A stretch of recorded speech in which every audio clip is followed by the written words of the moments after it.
Today we're talking about how to use a spinning rod and reel.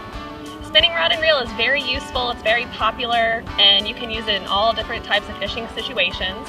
The one we're using today has light tackle on it because we're doing inshore fishing. As you can see, we have the long rod here, and then the reel is mounted on the bottom of the rod. Now, to hold the reel for the spinning rod and reel, you're going to put the reel in between each of your two fingers. Then, to cast, you'll flip the bail, which is this metal part right here, to where it is open. Put your finger on the line to hold the line in place, and now you can cast. Before you cast, you always want to check around you, make sure you're not going to get stuck on anything.